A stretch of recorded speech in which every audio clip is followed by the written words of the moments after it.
अस्सलाम वालेकुम जी। भाई बहुत बहुत मुबारक हो। पाकिस्तान की टीम टेस्ट सीरीज़ जीत गई और बहुत अरसे के बाद टेस्ट सीरीज़ जीती और कल से ही पता चल गया था कि पाकिस्तान ये टेस्ट सीरीज़ जीत जाएगा। पहले टेस्ट मैच की बुरी जो परफॉर्मेंस थी, पूरी दुनिया में बेइज्जती हुई पाकिस्तान की। उससे पहले जो बांग्लादेश से हारे, वो तो बहुत ही बुरी बेइज्जती हुई। वो तो हर जगह पे हमें ज़लील किया गया कि यार किस किस्म की टीम है, कैसी टीम है। ना फास्ट बॉलर्स के आगे खेल सकती है, ना बैटिंग परफॉर्म कर सकती है, ना कुछ भी कर सकती है। बांग्लादेश जैसी टीम मार के चली गई। और मैंने उस टाइम भी बोला, मैंने बोला भाई फास्ट बॉलिंग की पिचेस नहीं बनानी चाहिए थी, क्योंकि आपने उनको भी हमारे जैसा बना दिया, एक ही लेवल की टीम बन गई, जिसकी वजह से उनके फास्ट बॉलर्स ने हमें हमारा जो है वो बुरा हाल कर दिया। उसके बाद इंग्लैंड के अगेंस्ट पहले टेस्ट मैच में जो हार हुई, उस हार के बाद बहुत बेइज्जती हुई। देखें, उस टेस्ट मैच के अंदर भी जब हमारी टीम खेल रही थी, मैंने उस टाइम भी और लोगों ने भी बोला कि भाई स्पिनर्स डालो। हमने उसमें सिर्फ अबरार को खिलाया, उसके अलावा कोई स्पिनर्स नहीं था। हम सिर्फ सलमान अली आगा के उस पर चले गए। तो उस टाइम भी साजिद और जो है नोमान जो है वो टीम के साथ थे। आपने टीम से उनको फारिग कर दिया जी, फिटनेस ये नहीं है, फिटनेस वो नहीं है। क्या 2 टेस्ट मैचेस में उनकी फिटनेस लेवल वापस आ गई जो अगले 2 टेस्ट मैच खिलाए? सिलेक्शन कमेटी चेंज हुई, बाबर आजम से बात की गई, भाई आपकी परफॉर्मेंस नहीं है, आपको रेस्ट करना चाहिए, वो सुन लिया। मैं बहुत से लोगों की बातें सुनता हूँ यार। मैं क्यों कहता हूँ ये टोटल उसके अगेंस्ट बात हो रही होती है। ओ जी, बाबर आजम अपनी मर्जी से पिचेस बनवाता था। रमीज़ राजा ने बोला कि जी बाबर आजम अपनी मर्जी की पिचेस बनवाता था, मैं क्या करूँ? भाई आप क्या करें, आप तो चेयरमैन थे यार। मतलब आपने अगर उसको खुली छूट दी हुई थी या किसी ने भी उसको खुली छूट दी हुई, तो इसमें बाबर आजम का कसूर नहीं है। ये मेरी बात समझें, ये बाबर आजम का उसमें कसूर नहीं है। इसमें कसूर टोटल क्रिकेट बोर्ड के चेयरमैन का है, या कोचिज़ का है, या सिलेक्टर्स का है। भाई मुझे तो एक चीज़ पता है, अगर किसी इदारे में एक एम्प्लॉय काम कर रहा है, अगर आप उसको नहीं रोकोगे किसी उल्टे काम से, अगर आप उसके साथ मिले हो, तो ज़ाहिर बात है उल्टे काम करेगा ना। अगर मैं किसी को बोलता हूँ, मैं अगर किसी को बोलता भाई तू पागल का बच्चा है, अगर भाई तू पागल का बच्चा है, तू पागल का बच्चा है, तू पागल का बच्चा है, अगर वो मुझे नहीं रोक रहा, तो मैं तो आज पागल का बच्चा बोल रहा हूँ, कल कुछ और बोलूँगा, परसों कुछ और बोलूँगा।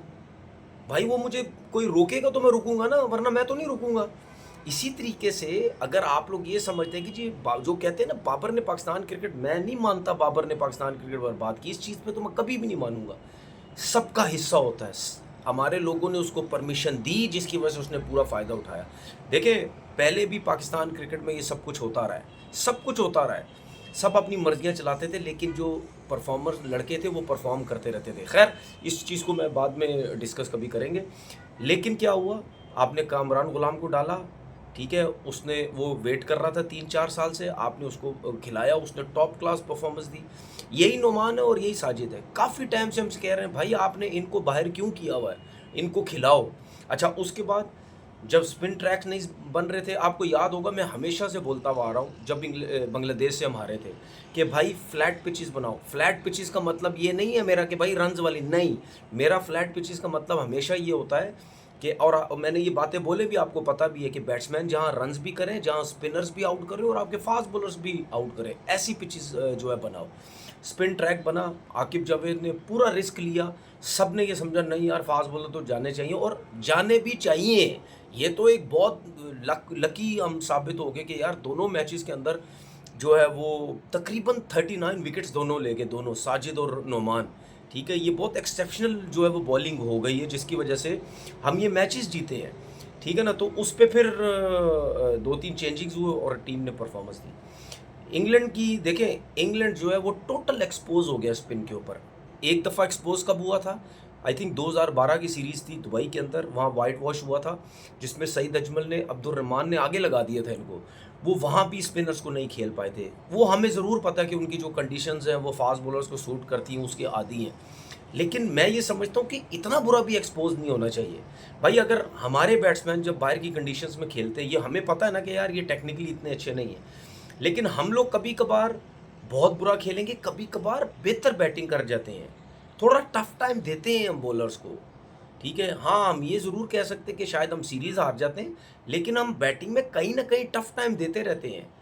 ठीक है, लेकिन इंग्लैंड की टीम तो बिल्कुल ही पहले टेस्ट मैच के बाद स्पिन ट्रैक बना, वो तो बिल्कुल ऐसे हो गई जैसे पता नहीं कोई युगांडा की टीम है, इनको खेलना ही नहीं आता और इतने बड़े बड़े प्लेयर हैं। मैं आपको सही बताऊं, ये टेस्ट मैच जो था ना, ये जब स्टार्ट हुआ था उस टाइम से लेकर हारने तक इंग्लैंड की टीम ने जान छुड़ा चुके थे। इंग्लैंड की टीम का दिल नहीं कर रहा था ये टेस्ट मैच खेलने का, कि हम इस टेस्ट मैच को बस ख़त्म करो किसी तरीके से और जान छुड़ाओ, सीरीज़ हारो, निकलो बस यहाँ से। इनका इतने जो है वो बुरे हालात हो गए थे। तो पूरी दुनिया में मैं समझता हूँ एक्सपोज हो। यार आप दूसरी तरफ तो देखो, न्यूजीलैंड भी तो खेल रहा है ना इंडिया में। क्या न्यूजीलैंड क्या स्पिन ट्रैक्स होते हैं न्यूजीलैंड में, वो भी तो कितना ज़बरदस्त खेल रहा है। उनकी जो परफॉर्मेंसेज है वो आउट क्लास किया हुआ उन्होंने इंडिया को। ठीक है, तो इंग्लैंड जो है वो मुझे ऐसा लगता है बिल्कुल ही फारिग हो जाता है, डर जाता है, घबरा जाता है, यार अब क्या करेंगे। अच्छा ये तो चलो परफॉर्मेंसेस की बात होगी, सऊद ने बड़ी अच्छी दी, सलमान आगा ने बड़ी ज़बरदस्त दी, नुमान ने और साजिद ने जो बैटिंग में काम किया वो बड़ा ज़बरदस्त था। मतलब कंट्रीब्यूशन सबकी थी।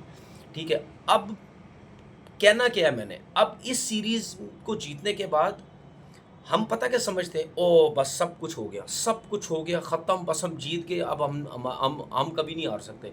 अब इन चीज़ों को मैं आपको हल बताता हूँ। ये जो सिलेक्शन कमेटी है, इसको मैसेज दे रहा हूँ। आपके पास इस टाइम टोटल 2 स्पिनर्स हैं, ठीक है, साजिद और नुमान। नुमान 38 ईयर्स का हो गया। देखिए 38 ईयर्स का वो हो गया, अब वो काफ़ी टाइम के बाद वो टेस्ट क्रिकेट खेला करेगा। वो ना वाइट बॉल क्रिकेट खेलता है ना कुछ खेलता है।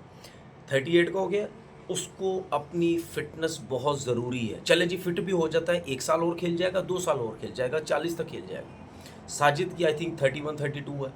जाहिद महमूद 36 साल का हो गया, वो पूरा दोनों टेस्ट मैच में उसने कोई बॉलिंग ही नहीं की। ये चीज़ माइंड में रखें भाई, इन दोनों में से साजिद और नुमान में से कोई ना कोई अगर अनफिट हो, देखिए अनफिट हो सकता है क्योंकि ना वाइट बॉल क्रिकेट खेलनी नहीं, डोमेस्टिक खेलेंगे, डोमेस्टिक में खेलते हुए इंजरी हो गई, बॉल लग गई, उंगली फट गई, कुछ भी हो गया, 100 चीज़ें होती हैं।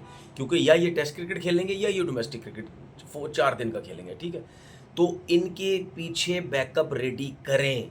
कोई बैकअप देखें डोमेस्टिक क्रिकेट के अंदर कि भाई कौन सा स्पिनर अच्छा ऐसा है जो फ्लाइट के साथ। देखें साजिद ने और नुमान ने क्यों इंग्लैंड को प्रॉब्लम में डाला है, क्योंकि ये सिर्फ फ्लाइट के साथ बॉल नहीं कर रहे थे। अब जाहिद सिर्फ फ्लाइट के साथ कर रहा था जिसकी वजह से वो मैनेज कर रहे थे उस पेस को जो हाथ से निकल रहा था बॉल।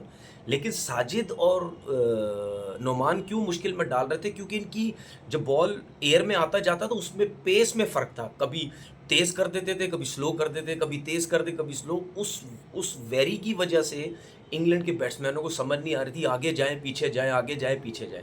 तो ऐसा कोई डोमेस्टिक का बॉलर नज़रों में रखो।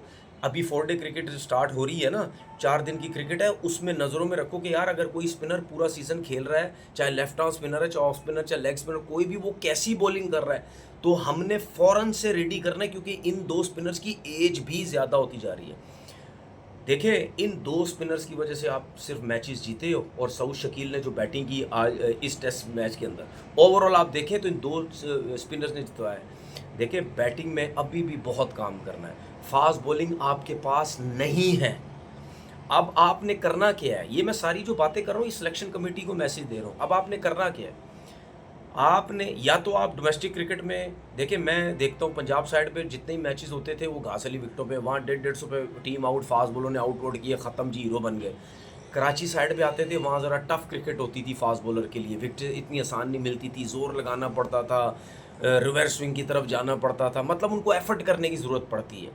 अब सिलेक्शन कमेटी ने क्या सोचना है कि हमने अपनी फास्ट बॉलिंग की स्ट्रेंथ को किस तरह बचाना है, या पाकिस्तान के अंदर जो टेस्ट क्रिकेट होगी वो तो होगी अब ऐसी विकेट के अंदर, विकेटों पे, अगर यही सिलेक्शन कमेटी हुई। अगर ना भी हुई तो इस सिलेक्शन कमेटी ने आपको एक चीज़ मैसेज दे के चली जाएगी कि भाईजान आपने बनाना स्पिन ट्रैक और आप सारे मैचेस जीते। तो फास्ट बॉलर्स के लिए भी मैं ये समझता हूँ फिर टफ कंडीशंस डालें 4 डे क्रिकेट के अंदर, उनके लिए भी फ्लैट पिचेस बनाएं, ऐसी पिचेस बनाएं कि स्पिनर्स को भी फ़ायदा हो, क्योंकि स्पिनर्स भी निकले, हमें चाहिए स्पिनर्स, और फास्ट बॉलर भी निकले जो इन पिचेस पे जान मारे, नए बॉल से आउट करने की कोशिश करें, रिवर्स स्विंग की कोशिश करें। दूसरा, अगर आप फ्लैट पिचेस बनाते हैं ना तो उसमें फिर आपके पास फास्ट बॉलर्स में स्किल्स आती है। ठीक है, जब उनको ये पता होगा ना यार इन फ्लैट पिचेस पे जहाँ बॉल निकल ही नहीं रहा, हमें यहाँ पे आउट करना है तो हमसे स्विंग पे नहीं जा सकते, हमें सीम की प्रैक्टिस भी करनी है। तो नए बॉल से फिर आपको बॉलर्स भी मिलेंगे, फिर उसके बाद आपको फास्ट बॉलर भी, तेज़ गेंद करने वाले मिल जाएंगे, क्योंकि जब फ्लैट होंगी पिच से आपको कोई मदद नहीं मिलनी, फिर आप एयर में तेज़ करने की कोशिश करेंगे। तो आपको ये इस किस्म के फैसले फिर डोमेस्टिक क्रिकेट में भी करने हैं। ये चीज़ समझें कि मैं बार बार बोल रहा हूँ, इन दोनों की वजह से ही आप टेस्ट सीरीज जीते। इसका मतलब ये नहीं है कि हमारी क्रिकेट बस सेट हो गई है, नहीं, बहुत फ्लॉज हैं, बैटिंग में हो गए, फास्ट बॉलिंग में हो गए, इवन स्पिनर्स भी हमें चाहिए। तो बहुत अच्छी सीरीज़ थी, पाकिस्तान ने जीती, बहुत मज़ा आया। बहुत टाइम से हम वेट कर रहे थे कि भाई अपनी तो कम से कम कंडीशंस में जो है वो सीरीज़ आप जीतो ना। अब हमने अपनी कंडीशंस में T20 भी जीतनी है। उसके लिए क्या प्लान करना है, हमने अपनी कंडीशंस में वनडे क्रिकेट भी जीतनी है, उसमें क्या प्लान्स करने हैं, उसमें कौन से प्लेयर्स जो है वो लेके आने हैं। अभी ऑस्ट्रेलिया टीम जाएगी, ज़रूर हमें टफ टाइम मिलेगा, इसमें कोई शक ही नहीं। और आपको पता है ऑस्ट्रेलियंस जो हैं या कोई भी कंट्री अपनी कंट्री में नहीं जीतने देती किसी को, ये हम ही एक्सपोज हो रहे थे अपनी कंट्री के अंदर, ठीक है, जो गलत चीज़ें हो रही थी।